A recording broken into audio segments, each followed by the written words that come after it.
I don't know who I am. I don't know her anymore because I'm constantly this other person that's giving somebody what they want. So now I've become his personality and not mine because I'm thinking all the time, what does he want out of this?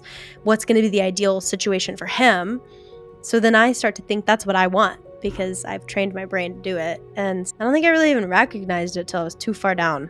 And then I was like, oh, I am anxious. Because as a woman, it's just not a decision that I would ever make because it's not a good idea. It's not safe. And of course, if something was to happen to me, people would be like, what was she doing out at that hour? Wow. Okay. Not an answer I could have ever expected or formed no way I could have predicted that. And I guess, to be fair, I've never asked anyone about their boob job, but I somehow felt comfortable asking you. I guess you give off that free boob advice energy or free boob conclusion energy. Free the nipple. Go, Maddie. On this podcast, we share a nuanced view on discussions involving relationships, self-growth, and perspective. I'm 27 years old, and every week I'm joined by a counterpart. This week, I'm joined by another 28-year-old female, Maddie, right off the bat. What has happened in your experience when you've posted bikini pictures or anything just in a sexual connotation while in a relationship? Wow, he just jumped straight into that one. I asked for consent. You did. Yeah, I have an interesting experience with that because my previous relationship, he was really into photography and he saw the avenue with the Instagram girls that are making money and he was like, we should do that. He's like, you're hot. I can take good photos. We could do the whole Instagram thing. So we did. Like, I didn't grow a huge following or anything. I don't think I think I was over 10K for a hot second. So it was like nothing. But micro influencer, had that in the bag. I was like doing little brand deals and whatever and like stuff like that because I'm like, I could offer good quality photos for bikini lines and things like that. So I had a very different experience where like my partner was really pushing for that. I am so like tomboy cutesy, I would say, for myself, which is funny because like I teach a dance class now that's called Sexy Sass, but like sexy is really not a word that I use to describe myself. And I don't mean that in a derogatory way towards myself. Like I know I'm beautiful, I'm fine, I'm good with that. But like sexy is something that's hard for me to like hone in on. I'm just not innately sexy. Like posting the content was really hard for me. And he like really took the reins on it in a way that caused a lot of fights. It was a constant butting of heads because I was like, whoa, that's too much. I'm like a good little Christian girl. I don't do this. And he was like, no, we have to post it. We have to post every day. We have to keep up with it. And he was like really driving it. And he spent so much time on the photos. He'd be like, I spent hours editing these. You have to let me upload them. I'm like, okay. And yeah, he had the logins to my account. So there's like a lot of posts that he made himself. There's a lot that I removed. Now, if anybody's listening and they want to go stalk my Instagram for those photos, there's some that are up and I look damn good in them. I will own it. I left some of them up, but yeah, I don't know. That didn't really directly answer your question, but that's my like 10-hour long backstory. No, it did, because just getting to know you as a human being, I don't see you as the type that I would naturally associate with the behaviors of someone that's trying to get attention for her body on social media, right? And I know there's like the whole movement of like body positivity and all that, but there's just certain qualities that do match up when someone is using their entire body to get attention. And it's really obvious when it's for attention versus for something they're passionate about. And unfortunately, even a lot of modeling-esque passion comes from traumatic experiences. It's just true. In your case, that happened from just the ex inspiring all of that. The ex-husband was the one, right? That's the guy? Yeah. Yeah, I would say I probably would not have gotten myself into that situation had it not been like my spouse, because there were so many photos that we would take that I'm like, oh, he's my husband. I'll let him take these photos. He enjoys it. It was like a cheeky, fun little thing. And then he was like, we should post these ones. And I'm like, oh, I'm sorry. No, the ones of me on the bed? No, not those ones. So it got a little out of hand after a while. I literally had friends calling me being like, hi, are you doing porn now? What's going on? This seems like really outside of what you know, are you doing OnlyFans? And I'm like, no, I should be making more money off of this because it's like torturing my mind every day. I did not like it. And I did not like the energy that it brought and It the does bring a certain energy. insane messages. Yeah, like I just got so many people messaging me disgusting things every day. And I will never victim blame. I'll never blame the victim. And not that I'm saying that I was the victim, because I was putting those things out there, so it did seem very welcoming for somebody to message me very sexual things.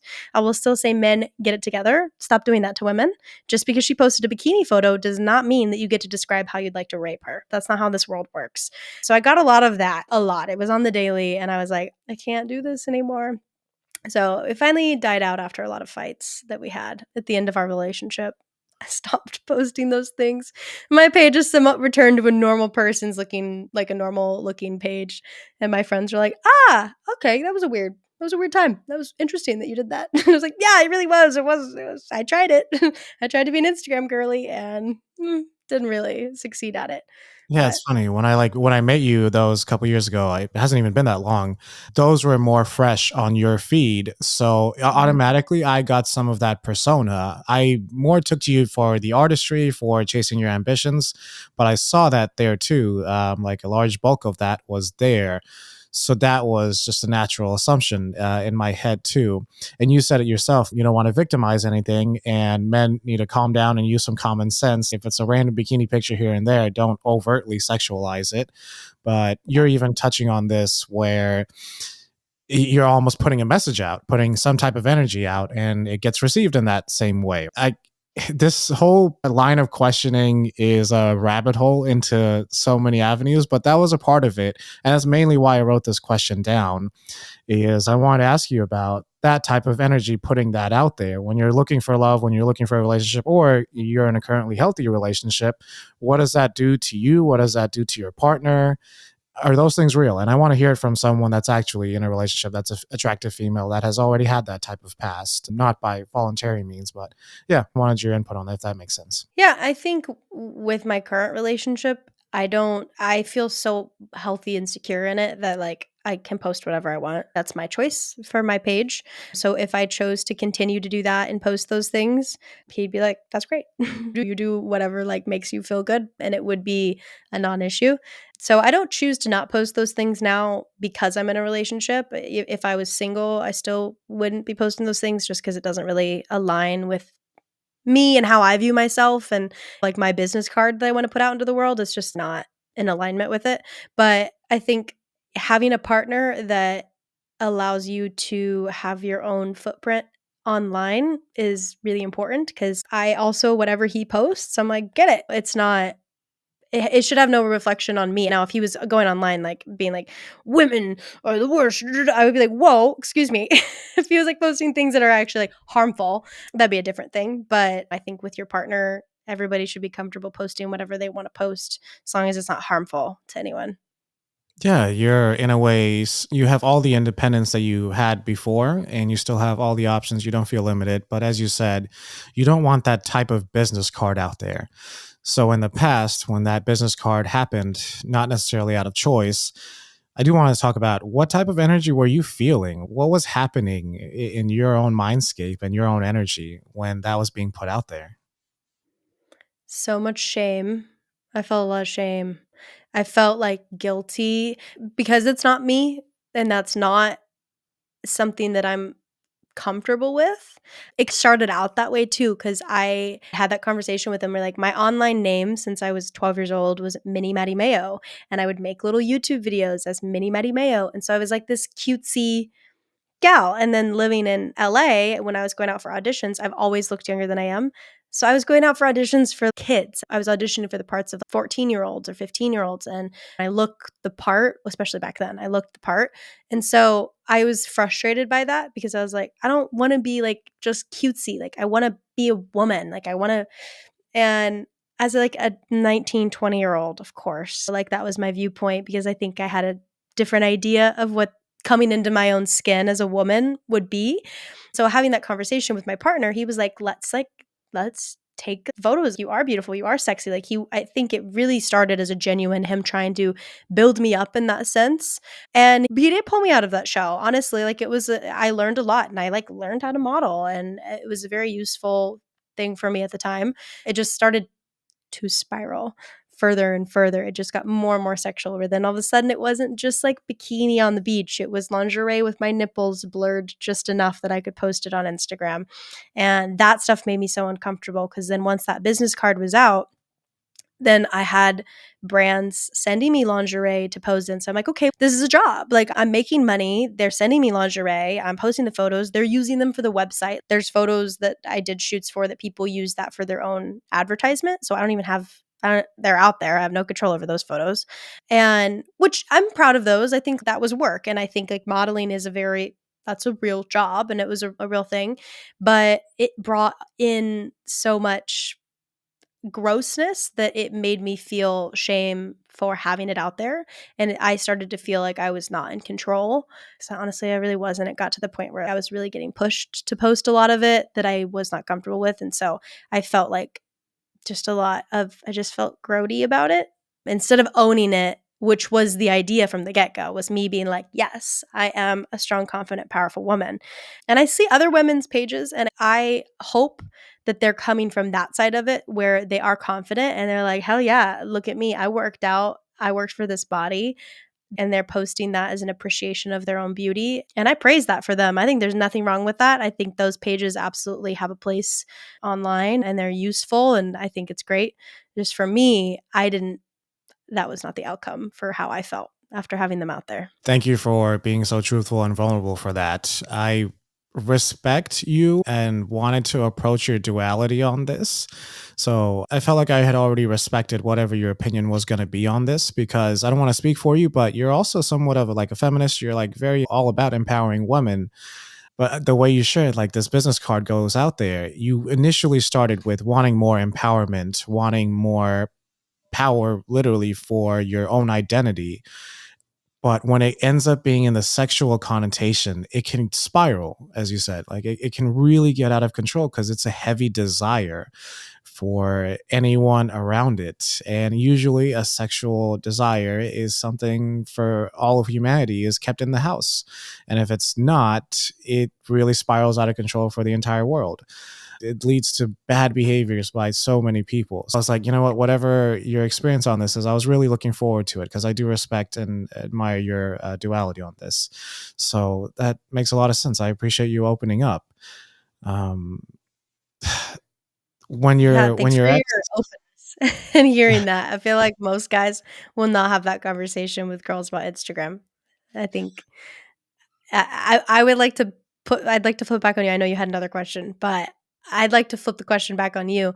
As a man, you're scrolling through Instagram and you're coming across like my page, how it used to be. You saw those photos when they were fresh back then. It gave you an idea about me. Did you, now that you've gotten to know me, and like you said, you realized I'm much more of a feminist. I'm very confident in a different way, sure of myself in a probably different light than you thought. How does that skew your viewpoint now seeing pages like that? Because I'm sure I'm not the only one. I know that there's been other women that you've had on the show that you've chatted with and gotten more of an inside look to them, and they also were posting like more sexual content as well. What's your viewpoint now as a guy? yeah. In fact, as you're answering, it's like forming the kind of conclusions in my head. And I really try not to make conclusions, right? Because my opinions and thoughts have always been changing. But this question to you was inspired by a question I actually had for my other co host. And I'm going to go and expose her because I'm sure she'll actually be comfortable. We have a good relationship. But I saw her posting a lot of just it's bikini pictures mainly, but I saw her that being the majority of her posts while she's on vacation. And I know she's going through a rough time right now, like in the dating scene and just being a little bit jaded right now. And I was curious. I'm like, why are you doing this? Why are you putting out so much sexual energy? And then it makes me compare the woman in my past with being around so many strippers and so many, I hate to call it, but like the Instagram model world. And I just know it comes from a place of insecurity and wanting some empowerment out of trauma in the past. And this is just a way you feel control. And that's just what I would see. That's what I would really experience. But it's really hard to make that conclusion because I also want to be open to that mindset of it's empowering for a woman to be able to do things like that. But it's just been really confusing with all the data being thrown in away and seeing how it really works out. Oh, no, you're sexualizing yourself for those reasons, and it's paying off in a way that seems to pay off 10 times out of 10 almost. And so that's why I've been curious about this my whole life. And since I've stepped back from the strippers world and following those OnlyFans girls, I've never subscribed, but I follow those Instagram models. So I've taken that out of my feed slowly. I've been trying to control my own desires more and control my own digital landscape more. And that's a little bit more empowering. I'm seeing healthier relationships with one of my cousins.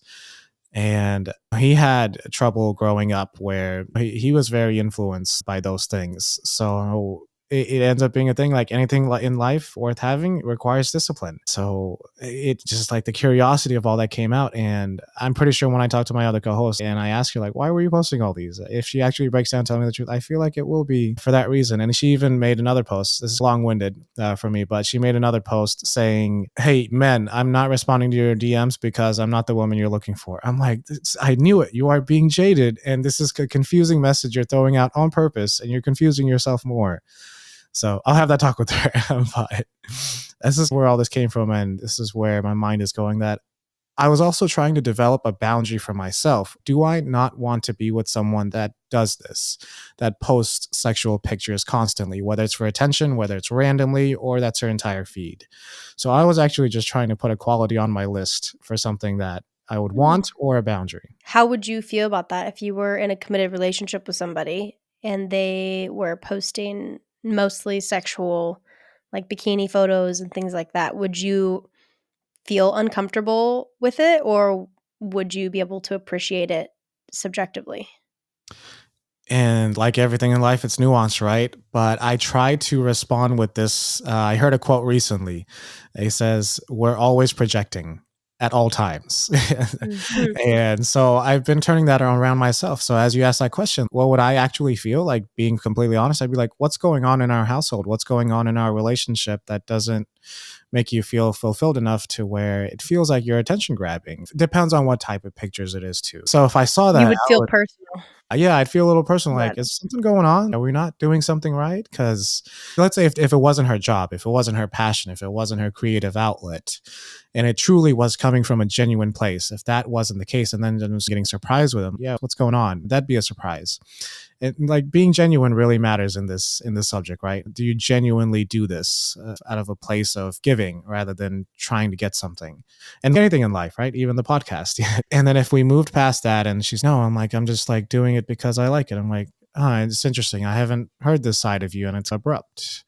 That'd be confusing. That's my answer there. And would I get with the relationship if I saw that being a part of her personality? I would have debates. I'd really need to know that. In fact, I would probably shy away from it more than anything. I might avoid dates if that's the case. Yeah. I think that's fair because it's also like you're in, how do I say this in a way that if you grab a clip of this, it doesn't make me sound bad. uh, Everybody will feel that way, even just looking at their partner and how they dress and how they behave in public. And that's how we all draw conclusions on if this is somebody that we want to share life with or spend a lot of time with, because whether we want it to or not, how we put ourselves out there to the world, it, if you feel it with your partner, because they're like, that's your girlfriend, that's your boyfriend with this guy, and he always yells at the waiters. That's not cool. That's like a reflection on how you like to live your life. So I can understand that. I also would urge you to come to an understanding with a lot of women that post that maybe it's more that it's less about wanting the attention from it and more of them posting it to be proud of themselves. Because I find that now when I post things that I'm like, "Ooh, that's a hot photo. I look great in this." I'm not posting it because I want everybody to message me or I want everybody to be like, "Wow, she's so pretty." I'm posting it because Instagram is basically, these are our photo albums for our generation. And in 10, 15, 20 years, I'd love to look back and know that I enjoyed my 28-year-old body and I saw it for what it was and I felt confident in it and I fully felt that like young, sexy, carefree, whatever, that I got to enjoy it in that time. And so sometimes posting those photos for me now is more of just me being able to be like, yeah, I'm having fun. I'm enjoying my 20s to their fullest. And I know a lot of women post in that way. I know that there is the other side of it as well, that you can tell when a woman's posting for the male gaze versus the female gaze or for their own. So there is a difference there. I'm not blind to that. But yeah, I would urge you try and see it sometimes with that light, depending on the person, especially if it's like your friend who's the other co-host that you have on. It sounds like that's not her normal content. So maybe she's just like feeling herself right now and she's, don't fucking talk to me, men. This isn't for you. I'm posting this because I am enjoying myself and my time and my body, and I want to have a little memory of it here. And so I'm putting it out into the world. Yeah, no, I appreciate that so much. Coming into that light from you, you've changed, you've evolved into that person. And if I was around you, like even just now as friends, I would wholeheartedly believe that it would feel genuine. It's almost like I couldn't deny that from you. If we were in a relationship, you were telling me those things, I couldn't deny that. That's just, okay, that's the truth. That's how she's expressing it. And that's the only conclusion you can make out of that. It's her choice and she's enjoying herself. And there's no other ulterior motives behind that.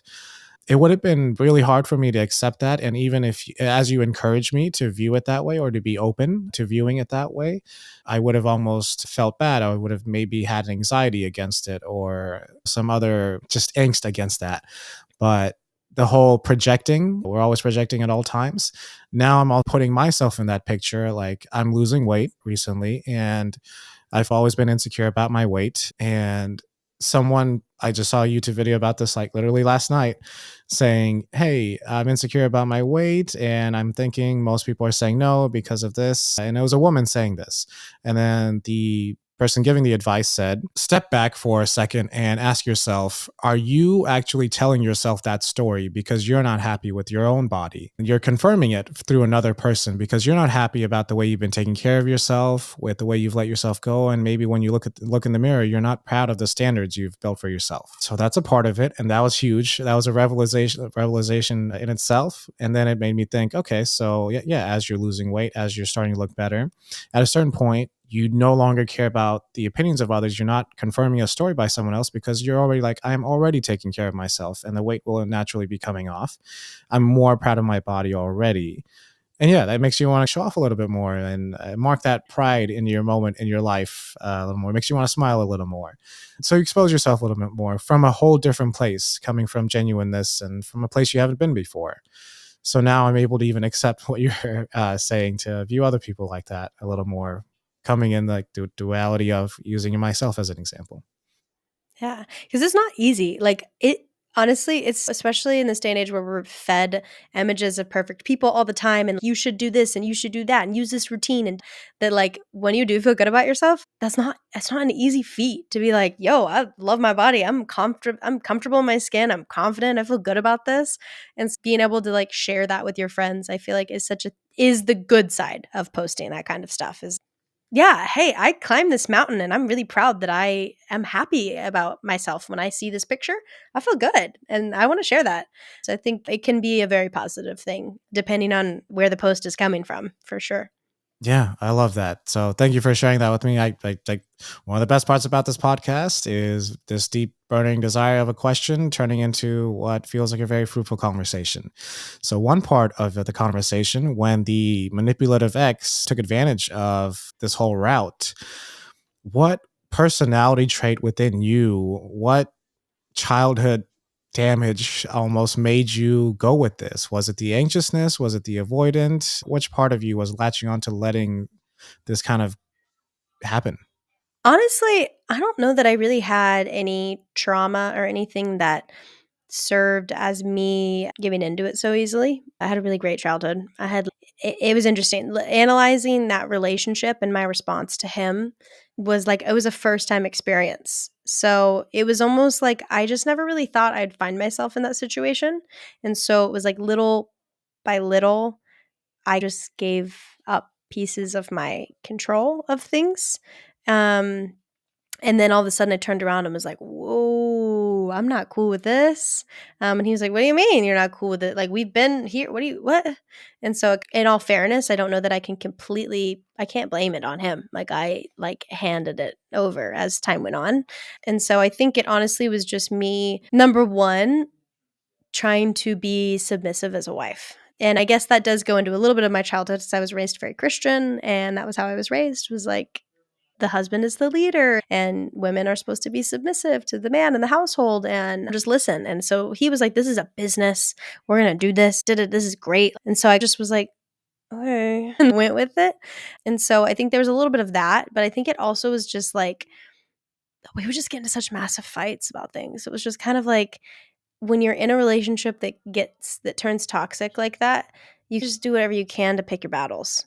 And I was like, this is just it's such a big battle. The fights would get so nasty. And then he would be like, fine, I'm selling the camera. We're never gonna use it again. And I'm like, I didn't say I need artist photos done for other things. I'm not saying I never want to take pictures. I just don't want to take those pictures. And it would turn. So I think honestly, a lot of it was just me like trying to keep the peace.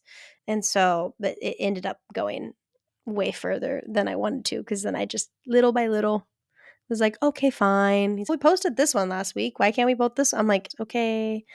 So it just got a little out of hand. Yeah, and it confuses me when you say it had nothing to do with your childhood, with your parents, with your upbringing, except for a little bit of the Christian submissive wife type, which it can be very healthily applied, like you are with your current boyfriend. So it just ended up being bad circumstances, and just as a human being, wanting to avoid those fights. But it seemed like you weren't really having to deal with that in your childhood, where avoiding fights with your parents or really much of any of that. So that's what really surprises me, because that's where my head naturally goes. I recently learned like where my anxious side comes from and avoidance side comes from, and my entire personality on that, like the test, is fearful avoidant. So it's a small subject of the population. It's supposed to be 4%. I feel like there's more people like that. You know, at the end of the day, it's just a test. But yeah, it basically means I have both anxious and avoidance, and it just depends on where it gets applied, and sometimes it's applied at the same time. So it's confusing how that even came about, because it's usually one way or the other. Do you But feel like you had to do that as a child, like to basically be caretaker for your parents' emotions? Is that how you learned those styles? yeah, absolutely. And this is a foreign concept to me, that it wasn't normal for other people.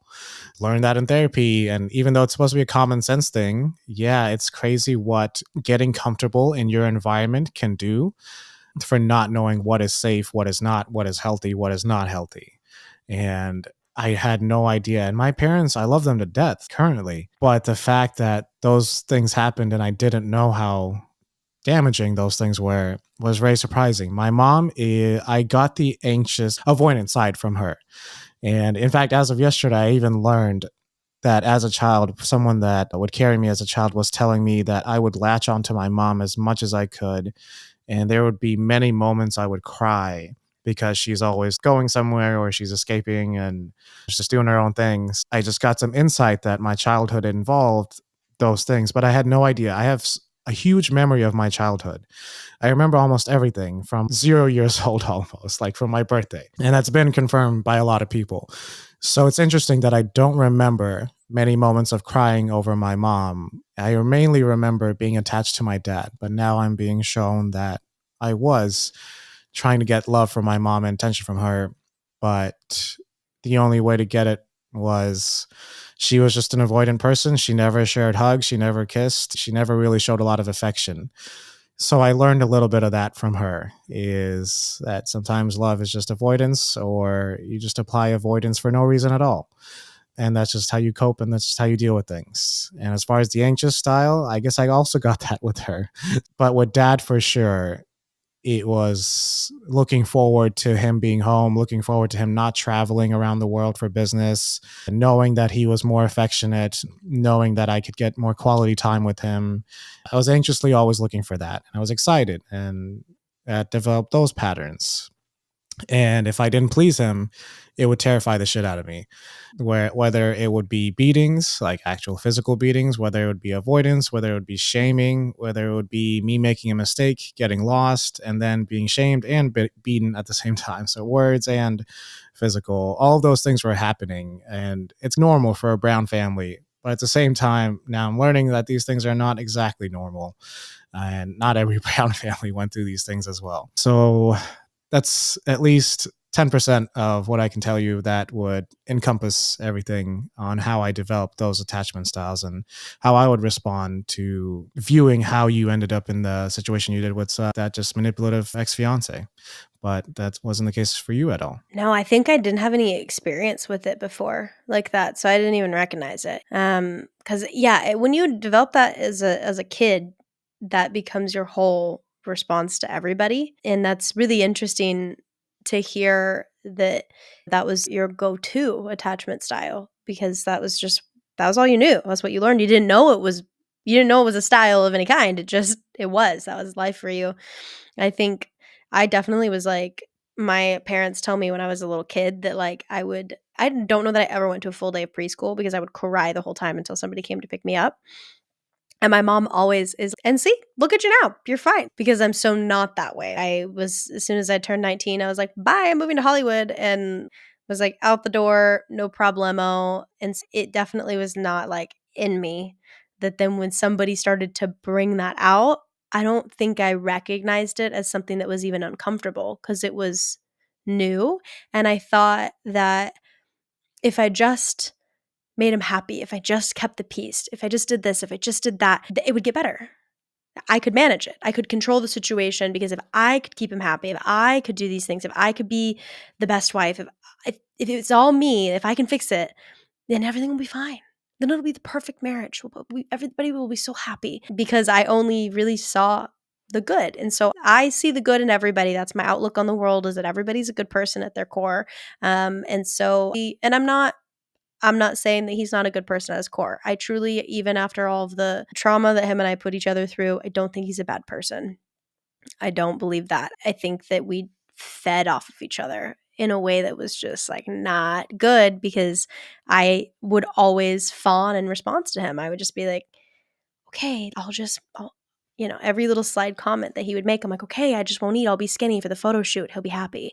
Okay, I'll post the pictures and he'll be happy. He'll think I'm sexy. He'll be okay. I'll just da, da, da, da, da, da, da, da. And then years go by of doing that, and you suddenly stop becoming the person that asks for what you want, and you lose that sense of what do I want? I don't even know. I don't know who I am. I don't know her anymore because I'm constantly this other person that's giving somebody what they want. So now I've become his personality and not mine because I'm thinking all the time, what does he want out of this?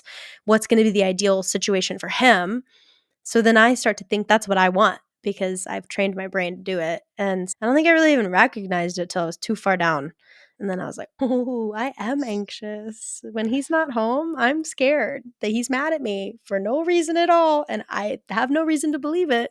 But I just became that clingy type anxious, and it was not fun. I'm sorry that you experienced that as a child and that you learned that because that's isn't a fight and flight is not a good state to be in for that long. Yeah, it's literally the fight or flight. When you would get anxious when he was gone, that'd be my response mentally, not knowing that's exactly what it's equating to. But there's such a big difference. Obviously, the fawn response might work in childhood, but in the adult world, it works 0% of the time because when you're acting in a fawn response, you're assuming that your value with the other person is increasing and that they'll appreciate it more, but it always does the opposite. They value you less. They see that you have less of a boundary.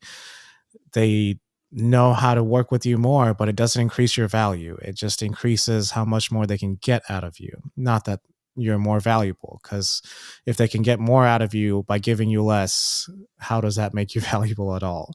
And then how much value do you lose for yourself knowing that you're already in a flight or fight response the entire time? And then after you keep giving and after you keep fawning and after you keep adjusting, it only keeps getting worse. So how can you even respect yourself more out of that? So these are all foreign concepts that have slowly been starting to make more sense. And for the past couple months, I would say at least a month or two, I'm having less of a flight or fight response from myself. And when I do, I'm noticing it. I'm allowing it to happen and asking a little deeper question of where is it coming from? Okay, if it's there, let's try to at least regulate ourselves because it's a very disorienting thing to happen, to go through. And then not knowing the answers, even if you're in therapy, it's terrifying to just be in those. So slowly, for anyone resonating with this, like there is light at the end of the tunnel, but it requires a lot of work. It requires a lot of hard subjects and it requires a lot of action with people. The hard conversations that you really don't want to have with people, the hard things you don't want to do, it's all extremely necessary to add value instead of going for that fawn response and sticking to it because it just brings no value. I have to ask, was a part of all of this that led to your boob job? as, as direct as I could be about that. Yeah, actually no, surprisingly. And I feel like a lot of women actually, I forget what the statistics are because my plastic surgeon was great and she went over all of that with me.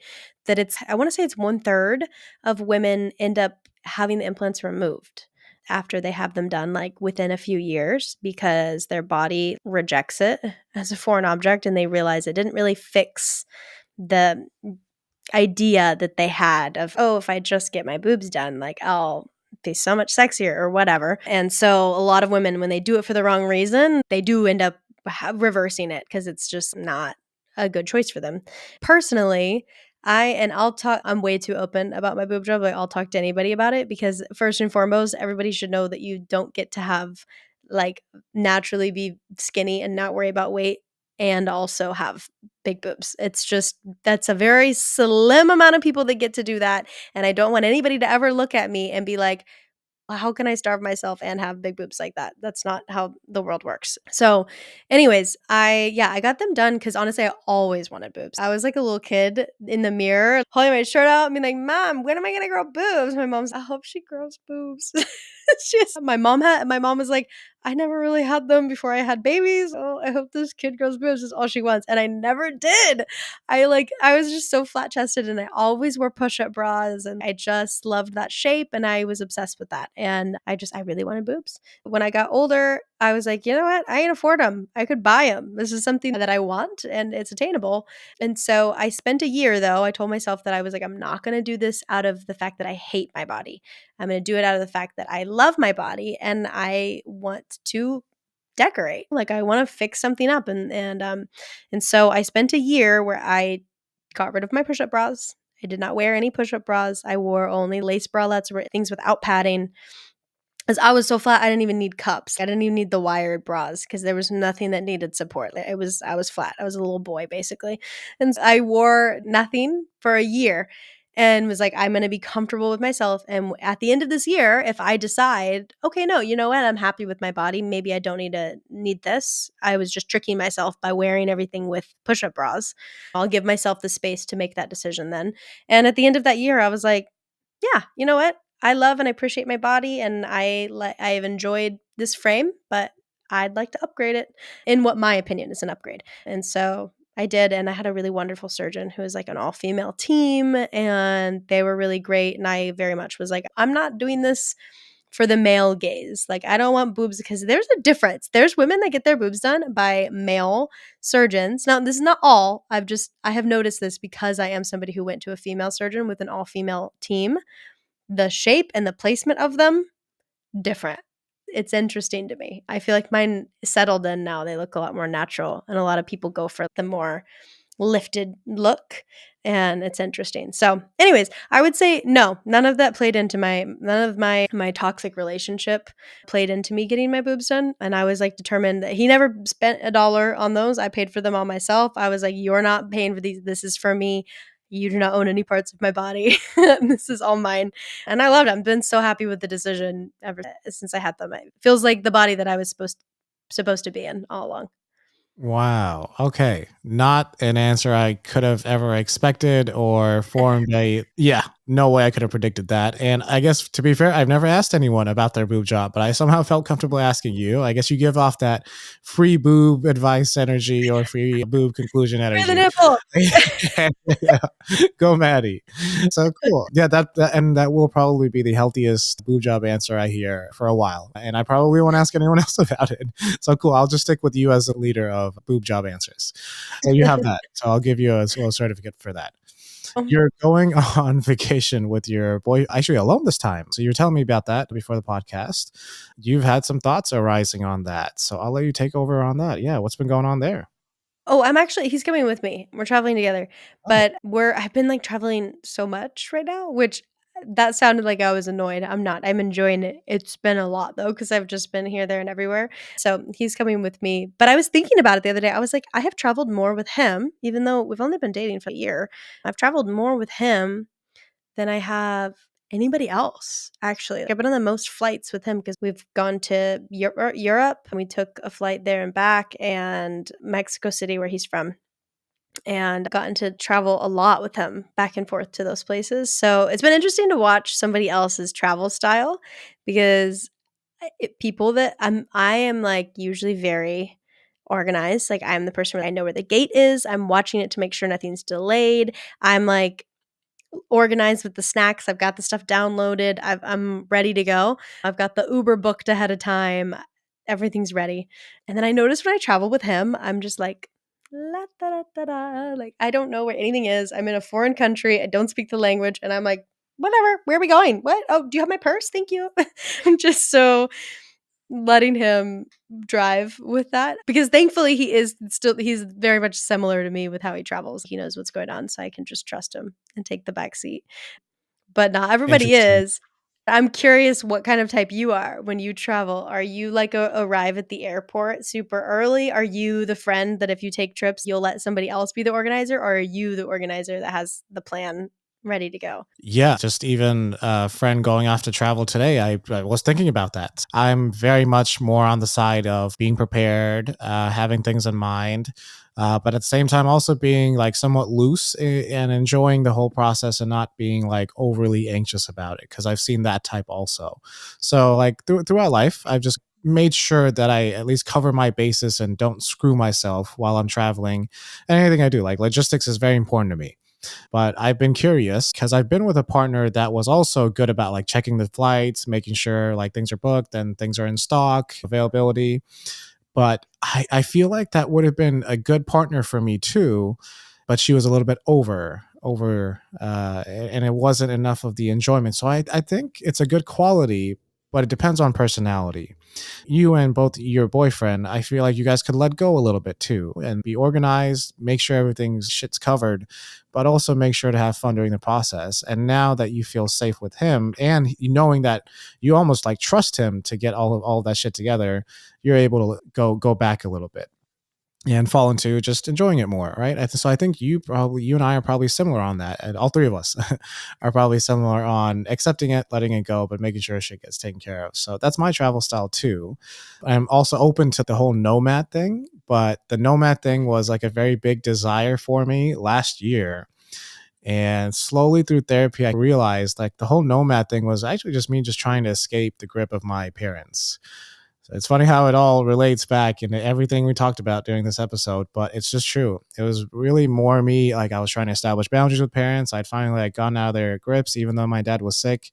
I was like, man, I got to be out of this house. Like I will take care of you. I will do everything I can, but I cannot stay with y'all.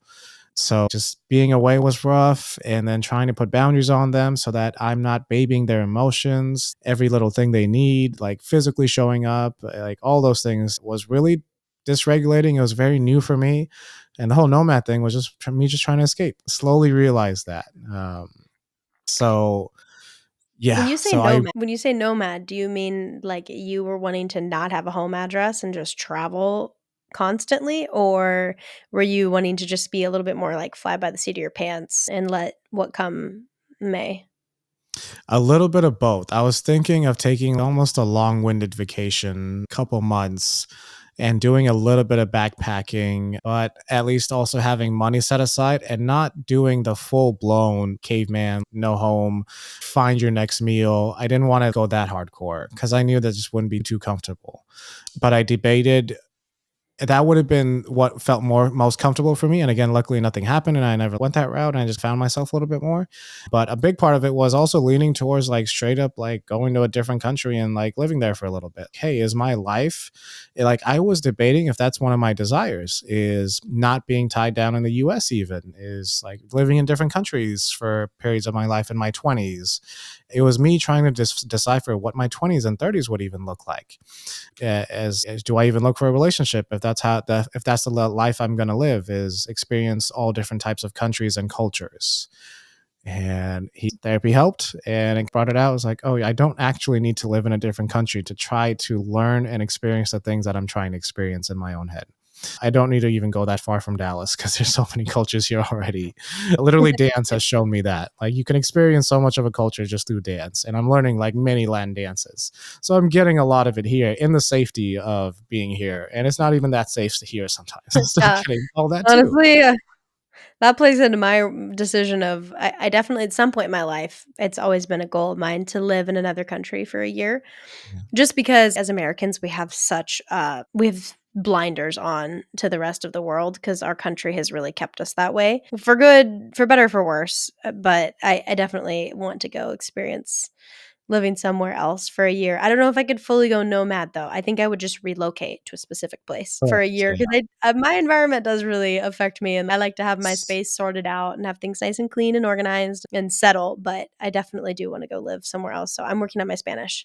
Maybe Spain or something is on the docket. I'll have more options if I can learn one of the other main languages. Yeah, yeah. And I'm the same as you. Like me, like having a cleaner space, like always does wonders for my life. And honestly, this podcast actually, like this consistency, these weekly episodes happen because I cleared out my desk, and I was like, oh wait, I can have an entire studio on my desk. So just that drastic. And I did also get swept up into the American ideal of, hey, we're like a little brainwashed and we haven't experienced a lot and we have blinders on. I got swept up in that because I've been living here since 2004. But then I forgot I grew up in a third world country. And I've You had that completely, experience already. yeah, full blown. Like we had mosquito nets because dengue and malaria was common. I had it. I had those things, and I was terrified of mosquitoes. And I Yeah. forgot about the nets that I would have to live in just to sleep. The repellent being like, it's like literally a leaf blower blowing out smoke just to repel mosquitoes. That was a thing. Clean water was not a thing. That would make you sick. You'd have to boil your water. There was no electricity a lot of the times. AC was like a big luxury. So like I had all those things for like the first 7, 8 years Wow. of my life. So I'm like, what am I gonna? I don't need to like live in Brazil or something to like. There's Yeah. nothing more for me to learn in that environment. I like this right now. Yeah, it's fair. I don't think I would go that hardcore. I think I'd probably move to Spain, where I think the quality of living is better than America. I spent 1 week there and I was like, "Oh, I can move here." I was like the American that went on vacation and was like, "Oh, yes, this is nice. I like this." To be But fair, I a lot felt of so. people have said that about Spain and Barcelona type things, though. They've said that's the best. Yeah. I had such an experience in Madrid that we were staying at our Airbnb was, like, in the downtown area, and it was, like, literally on top of the bars, so all night, they were just partying it up, like, having a great time, and there was one night where, like, we were all sick because it was, like, beginning of the year, it was, like, January, right after Christmas is when we went, and we'd all gotten sick, and, my boyfriend and I got back to the Airbnb, and he just wasn't feeling good, so I was like, "Let me." There's a 24-hour pharmacy. I remember seeing it a couple blocks away. Let me run down there because we needed like tissues and ibuprofen and all that stuff just to get some sleep. And so it was like 12 a.m. Like it was in the middle of the night. The streets were full. Everybody was partying though. But I like went by myself and I got outside and I'm walking down the street and I realized that is the first time in my life that I had ever been out at that hour by myself alone. Because as a woman, it's just not a decision that I would ever make because it's not a good idea. It's not safe. And of course, if something was to happen to me, people would be like, what was she doing out at that hour?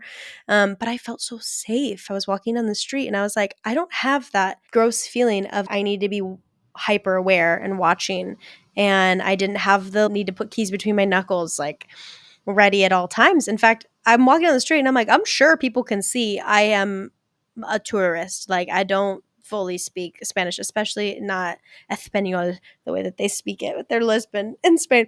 And like I'm in the pharmacy, like trying to help, like trying to get them to help me find ibuprofen and stuff. And I'm speaking very awful Spanish. And I walked outside of the store and there was a group of men standing outside on the street. And I'm like, I braced myself before I walked outside because as a woman, unfortunately, this is something I need to be really aware of how I hold myself when I walk out and it's the middle of the night and there's a group of men standing there and it's obvious that I'm a tourist. And they all were like, oh, tell each other, give her space. The lady, they were like, pushed each other aside and none of them looked at me. None of them eyeballed me. Nobody said anything to me. They let me just pass through. And I was like, and I just felt so, yeah, I felt a lot more respected as a woman there. So after that experience, I was like, America ain't shit. That was a consistent experience for you in Spain? Like, for the duration you were there? Yeah, Wow, it okay. was. That sounds safer Yeah. than, like, where I'm at currently. I don't even as a man, I was Mhm. like, I'm watching my back. I have an LTC. That's how bad things have gotten here. I can imagine for a woman, for sure. No woman is really safe on these streets in the dark. It's just you're just not. But in No. a third world country, or not, sorry, Spain's not a third world country, but I wouldn't have that expectation anywhere in this world. So really, it's Spain, Yeah. Barcelona, yeah, okay. Me either. But then we were having conversations as well because my partner, he has family that's out there. And so we were talking to one of his cousins and I was telling her that. And she was like, oh, you feel that safe? She goes, I guess so. I guess I understand that. And I was like asking them, I'm like, how often is it a news story that something happens to a woman? And she goes, oh, when it happens, we all know, like it's in the news everywhere. I was like, yeah, in America, it's not even a news story. It's Not just at a regular all. Friday night. It's Yeah, just it's women are being expected. killed and awful things are happening, and we just mass shooting, whatever. It's not even news anymore. And there, she was like, "Oh, I had a neighbor 3 years ago, and this happened." And I was like, "The fact that was big news for you is proof that, statistically speaking, I don't know. I didn't look at the actual numbers, but I felt it while I was there. I felt like if something was to happen to me, that I could run up to a strange man on the street and ask for help, and they would actually help. In America, you might be making your situation a lot worse if you go running up to a man being like, "Hey, I'm scared. I think this guy's following me." 9 times out of 10, the man that you're running up to is probably going to be like, interesting. Why don't you come back to my place then? I'll take care of you. It's okay. And you're in a worse situation. Absolutely So, correct. Okay, this makes Spain like a top 2 or 3 contender in my travel list. I've actually been heavily yeah. considering traveling and preparing my plans for it this time. I haven't taken a vacation, like an actual vacation, my entire adult life. I haven't really been traveling or doing anything of that sort, but now I'm finally ready that this year I'll at least promise myself to plan something. Yeah, you should. It's such a cool country. I loved it. I had such a fun time there. I wish I had more time to spend. I and fully intend to go back. Yeah, I'm in between experiencing what you experienced and what my friend experienced, or straight up just taking an Alaskan cruise. Those are like my top 2 contenders right now. So it's like full blown relaxation and just full blown nature, or maybe experience some people in a different environment a little more. So let's see. Either both of them sound good. So maybe Alaska will be gone faster or something. I don't know. So than the environment in Spain or something. You We'll could do figure that out. both. Yeah, I'm definitely. Yeah, I'm gonna do both. Great idea. Great idea. Oh. Thank you, Maddie. Before we go, I have to touch on this one because, like, it's something I think about a lot too. Alone time in a relationship. You wrote that down on your notes. Have you found a balance? Do you have some opinions on it? What made you write it down? Yeah, I think it was a topic of conversation I had recently because I did a temperature check with my partner and we were talking about that because I didn't really realize that I very much need alone time. I think in previous relationships, it just came about naturally because honestly, I just wasn't spending every waking second with them and was a little bit isolated in those relationships. So I was alone a lot and I never felt it. And then when I lived by myself for that year in between, I was like, oh, I love being by myself. Oh, I am enjoying this freedom to recenter myself and feel in touch with myself without the noise of any other human, no matter how much you love them. It's still you're having other energy into your headspace. And so it's important to not have that brief periods of time to have your own energy. And so I found myself lately that I'm like, I used to always take myself out on like little dates by myself and I would take myself to dinner and that was just normal, something that I would do. And now it started because I had a partner that didn't always want to go out to dinner with me. And so I'm like, whatever. I want to go try this new Italian restaurant. I'm just going to go by myself, reservation for one. And then I realized I enjoyed it. So I started doing that. And now in this relationship, like my partner's down for anything I want to do, even if it's something that he's, I never would have picked that, but you're excited about it, so I want to go. And so then I realized after a while, I was like, I have not I've not hung out by myself for a bit, and I'm like a little grumpy. I think I need to just go have my own space. And so lately, like the past few weeks, I've been making sure I take time to go grab lunch by myself or go try a new little wine bar and just sit alone and have my own little space. I think it's really important. And I just was curious to hear your side of that and like how much I know you're not in a relationship right now. So what does that feel like for you? As are you spending time alone? Is that how you're categorizing it? Or do you think that when you're in a relationship, it's something that you're going to crave or need? Are you prone to needing alone time? Or are you more, no, I just need somebody around me all the time? Yeah, as I was posting our highlights and reels this week, one of it was about my desire for physical touch, but at the same time, it really has to be genuine. I really want to have to need or want it from you as my partner. It's similar in how I value time and quality time in a relationship. It's changed for me a lot. Before, it would be like I'm anxiously wanting to be close, whatever that means, whether it means like getting our physical intimacy up so that I feel closer to you, because that's one of the ways that makes me feel like we're close is just like mom not hugging me enough. If we're hugging and we're spending time and we're physical, it means that something's going right. But as things are slowly changing, like anyone in the audience keeping up, like I'm slowly changing as a human being. All the times I spend with myself, like pretty much every week, on one of my days off, I will try to give myself like a solo date. And now it's just become more of it's an outing for me. It's just a doesn't have to be relaxing, doesn't have to be adventurous, just whatever I want to do to just have fun. It could be just like another extra day of relaxing. And that's great for me. So I am enjoying myself. Yeah, it's weird. Yeah, using the word alone doesn't even resonate as much anymore. So I'm just enjoying my time with me more. I'm valuing that way more. So things are changing on that. As that independence is being valued more, I haven't really noticed that I'm valuing my independence more. I'm just noticing I'm having a great time with myself. Someone brought it up that a great relationship is where you can show up independently and your independence is not affected, it's not interrupted, but you can still join together. So I was like, oh, it's interesting. Now that I actually value my independence and my alone time, yeah, I want that to really stick out in a relationship where I can just straight up be me. And the one person that was like giving that advice, he wakes up early in the morning and he really does his thing, and his partner like sleeps in a little bit more, but he really likes his quality time alone in the morning. And she makes fun of him for it a little bit, but in a loving way. I could definitely see it getting a little grumpy. I'm like, man, what about like time with me? I like myself and just be me, even if I love you. Yeah, that's where Yeah. I'm at on that. Is it's evolving into that. So is that kind of like how you feel too? Yeah, 100%. I think I realized that like the alone time, the reason for it is like you said, yeah, I like hanging out with me. Like I enjoy my own company, but it's also my time where like I kind of process or I field out things without input. And so it's where I'm like sitting down and I get to actually form my whole opinions or views or whatever, just about processing the last few days or whatever it is, or just anything that's been on my mind that's been bugging me. And maybe I've had a lot of conversations about it, but then that time by myself is the time where I get to have a conversation with me about it. How do I feel? How do I feel about what this person said about it? Or why did that thing upset me the other day? Why did I react really largely to that? That's interesting. And it's got time to actually, maybe it's like a little therapy session with myself. And I realized how important that is because I'm so extroverted. I'm sure you can tell by how much I don't shut up. I'm such an extroverted person that I'll always just be with people all the time. And I never craved being alone because I just didn't ever really need it, I thought. And then once I had it, I was like, oh, this is so important to be a healthy human is to like have my time to be me and decide how I want to show up to the world. And then I feel like I get to show up and be a better partner too because I'm whole. It makes me a whole human. And then I can be that in all my friendships and relationships and everything.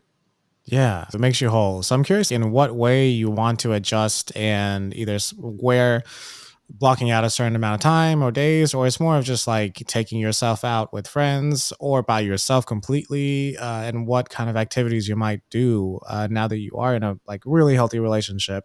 I'm curious about that for you because one thing I learned recently, even like today, This weekend was spent with a really close friend of mine, and this is the one that I like rarely see, but that's like the case with most of my friends anyway. Even the one I live with together, I've seen more of him lately, but still, that time with friends and like actually enjoying it.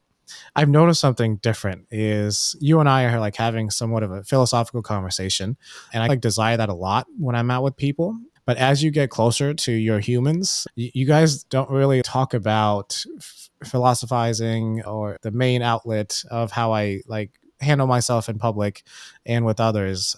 We're just like doing random shit. There is no goal, there is no end goal. It's just like two humans absolutely being dumb together is how I am with like my actual humans, like my close humans.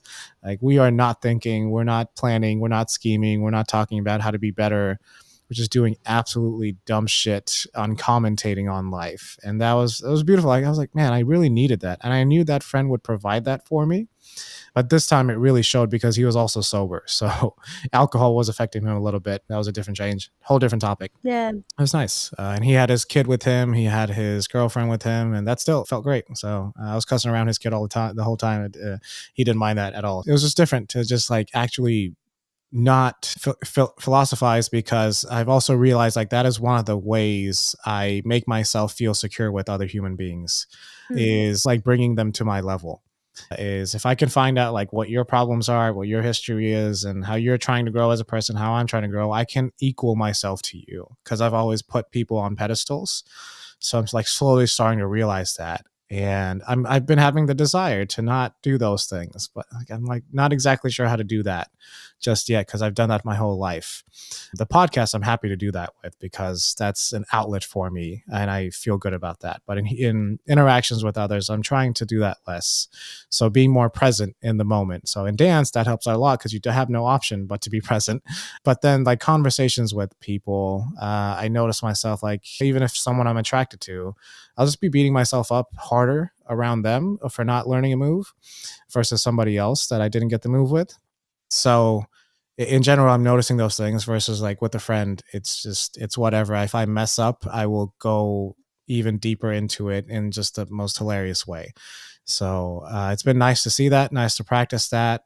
And it's making me balance myself out a little bit more. Like maybe I could be more playful with others now after having this little experience again in this new mindset, in this new perspective. So long winded, but yeah, that was the truth that came out of it. I love that. I think that's something that I definitely got from spending more time with myself was that I am so much more sure of who I am. And I mean, it's a constant growth journey and it's not every day that I 100% feel that way. But I feel so secure with, like, my identity that, like, I know who I am and I know how I show up for other people, and I feel so safe in that I'm in dance class here in LA in the professional level classes where sometimes I'm like, "I have no reason to be in this room right now because these people are so much better than me," and I'm, like, totally not even keeping up, and I'm in the front taking up space, and I don't care. I've gotten to that point where I'm just like, I literally okay, so the worst that you're gonna think about me in this class is, "Why is this idiot up here in the front? She can't even nail it, and she's in the front."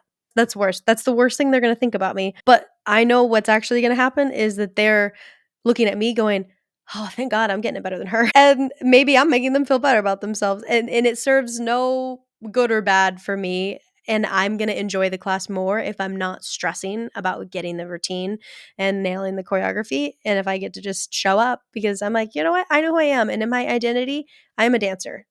That doesn't mean that I'm gonna be a good dancer all the time, but that is something that I've chosen as a part of my identity, and I stand by that. Just because I didn't nail the routine that time doesn't make me not a dancer. It doesn't affect my identity. And so now I get to know myself in that way, and I get to show up that way in my friend groups too. If I say something stupid, then normally I would leave and be like, "Oh my god, why did I say that? Why did I say that?"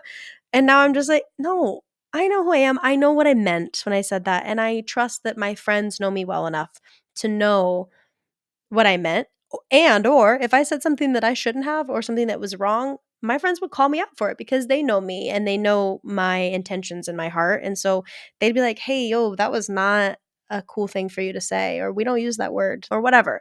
And I think, yeah, having that alone time solidifies your sense of self, and that just spills over into everything. That gives you self-confidence to just show up and be a better human and exist in the world as yourself because you know who that is. Oh, wow. Oh, we gotta close it on that. That's fucking beautiful. That's fucking beautiful. I'm gonna highlight that clip again for my own self to view later because I need that. Yeah, beating yourself up in dance is really easy. And someone called me out for it recently, and it really bothered me. I was like, damn, you really noticed that's how much bad it must have been. But then just time with yourself. Wow, crazy how everything ties back in. I was going to ask, what do you think about instead of beating yourself up while you're dancing and maybe not getting something? Because you and I are probably both competitive. So that's like a part of it. Like dance is almost a sport. Like you want to get it, you want to do it right. Like at the end of the day, it doesn't matter. Someone's told me this. What happens when you're 15, 20, 30 years in a dance? You become a very good dancer. But what's the point? I was like, what do you mean? What's the point of you getting there sooner? It doesn't change anything. You're still just a good dancer in a shorter amount of time, but it doesn't change anything. If your goal is to enjoy music, to enjoy the musicality, to be able to go dance anywhere you are, or have videos of you posted by the DJ for doing the Millie Rock while you're networking with someone, like stuff like that's like that's cool. That's just who you are as a person, but that's already there. And that's what you're solidifying. I heard that from my cousin, who's an amazing 15-year experience, bachata dancer. Like, what's the point? I've always wanted to be a good dancer. Now I really am a good dancer. There was no point. There's no point in beating myself up. There is no actual end goal. You don't get any actual benefits from hitting that goal. You're just a good dancer now. So don't worry about it. So it was therapeutic to hear, but coming from you also, alone time solidifies who we are, and it reminds us that it's okay that when you're in a shame response to go to that, and you don't really have to think or do anything to get yourself out of it. Besides, I am who I am, and I should always know that. Yeah. It's a little comfort blanket. I'll Okay. also say the dance teacher in me, though, has to say this. I Yeah. always tell, like, when I'm teaching kids, adults, doesn't matter, I'm always like, I you can see it on students' faces when they're like, they've entered stress mode of they're like, "Fuck, fuck, fuck, fuck, fuck, I'm not getting it, I'm not getting it." And you can see it, and I'm always like, "This is dance class, it's not stress class. I'm not teaching you how to stress. Stop taking that away from this class." Because once you enter that mode, your brain starts releasing cortisol, and when your brain starts doing that, you inhibit its ability to make neural pathways, to make new ones. And when you're learning choreography, that's exactly what you're doing is your brain is making little bridges that it can go over, and that causes muscle memory, and it causes strengthening, like it strengthens your memory. And once your brain releases cortisol, it goes into red alert, like we have to survive. And survival is not time to be learning. You don't learn things in survival. So you're actually, by stressing in dance class, making it so much worse because then you're definitely not going to get the choreography once you enter that space. So, like, I always tell my students, I'm like, if you're really stressed about it, take one and just watch and just take a deep breath and turn your brain off before it gets to that point because it's not going to serve you anything. Yeah. So that's my dance teacher spiel for you. Don't take dance Wow. class, don't take stress class. Wow. And another clip I'm absolutely going to use for myself. So you are saying it is essential to be playful, to remind yourself who you are, and even take a step back and enjoy the actual process by knowing that if you don't take step back and enjoy the process, you're inhibiting yourself from actually learning the entire thing and you're blocking yourself from learning. It's like a scientific fact. It's essential. 100%. 100%. Okay. That's why parenting with kids, once you start yelling, they're not really gonna learn anything because you just put them into fight or flight mode instead. That's why, like, bringing things down to a calm, even with a partner, when you get into fights or anything, once it escalates and you start like, no one's gonna learn anything from that experience. You just have to, like, take a step down, be like, "Okay, what do we need to learn? What am I not picking up on?" So, a Wow. dance and life lessons. That's why I love Yeah, dance so that's a much. huge So life applicable. lesson. Wow. Okay. Yeah, I'm not gonna lie. This is a horrible one to add on the end, but I've even been debating how do you just even being a good father, good parent. I feel like some of the old school like beatings and stuff were probably like a good thing, and then you see the new age parenting, and then you see what damage it did to me as a person. It's just just can't justify those. And now hearing you say it in the terms of dance and in life, like you're just blocking neural pathways from developing, and that's powerful. it's essential for growth to not put anything in a stress mode. I learned that because I nannied for years. Like, I was a career nanny, and that was my full-time job. And I learned that because I read a lot of childhood development books and The Whole Brain Child. I think that's actually where I learned that fact from, was that book, which is a great book to read whether or not you're rearing children.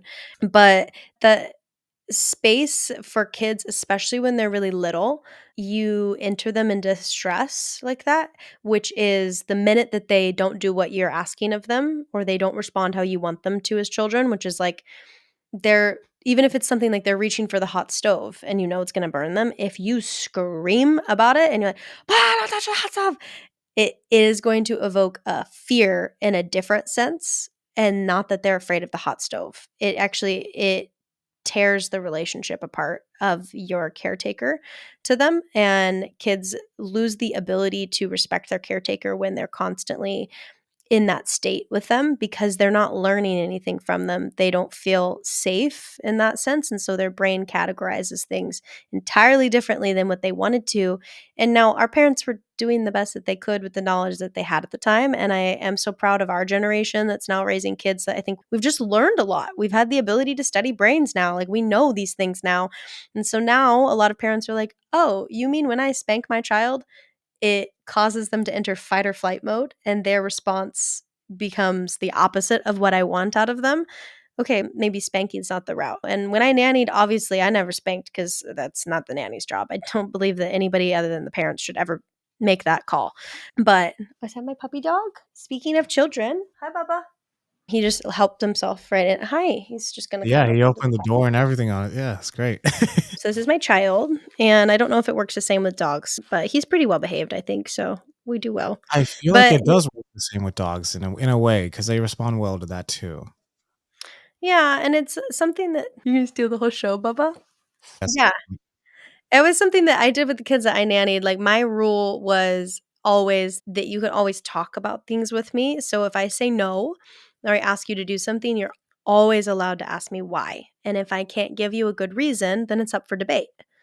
Because obviously, there's no reason, so it's maybe just a preference that I had, and then we can talk about that because 'cause you're a whole little human. I don't get to just dictate your entire life. I get to guide, and that was always my philosophy when I was nannying, and I got to build really good trusting relationships with the kids that I nannied, and I got just as much out of it, I hope, as they did, was that we had this trust with each other, and they would ask questions, and their curiosity would cause them to grow up in a way where they were more confident in themselves, and they were sure of their decisions, and they knew how to ask questions, and they respected authority because they asked enough questions to understand that I was asking them to do things because I was being helpful, not because I was angry and I was like trying to just clean your room because I want it clean. It was like, okay, no, I your room needs to be clean because it's going to help your headspace and you're going to sleep better tonight. When you wake up in the morning, you can find your clothes and get ready for school.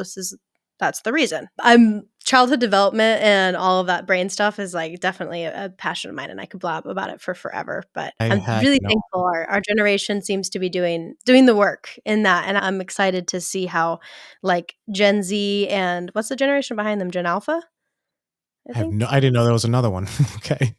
I Because forget that we Gen even Z is, exist. like, entering the workforce now, like, they're Oh, adults, shit. which is wild, and then, yeah, whatever the generation is behind them, I'm excited to see them grow up because I think they're gonna be such more well-rounded humans, like, they're just gonna be so much more equipped to deal with, like, complex emotions, and I'm excited to see what that means for our world. Even though Maddie Mayo is choosing to not have kids, I am absolutely promising that we will get this value out of her with her nanny knowledge and her brain support system knowledge, because this would probably be helpful for me. And if I have kids, even I probably want my kids to watch like just Maddie talking about this in general. So whether she has kids or not, we will make sure she impacts another generation going forward with those kids. Another way, Mr. and Mrs. and everybody else in the audience following, if you don't want to stress me out and if you want us to develop neural pathways and amazing growth in our podcast journey, please stop stressing me out. Follow this one, subscribe, comment. I don't know, we're on YouTube now too. At some point, this podcast will grow into what I want it to do, but I'm viewing it in the same way as Dan's. It's like, what's the point? I was like, no, this conversation with you was really great, and I'm having a really good time. And then when I edit it and release clips, it'll remind me in another week or two of all those things. So like that's the best part about it. I'm enjoying it, but at the same time, please like just subscribe, do a little bit, share this stuff. So Maddie, any It's a other way two-way you can help? relationship. Huh? It's a two-way relationship. Come on, guys. Yes. We give, you Yes. give. We Yeah. receive, you receive. Exactly. That's Don't all make we us want. We just anxious yeah. attachment, okay? Yeah, please. Maddie, is there any other way you can spank them into shape to also not stress us out?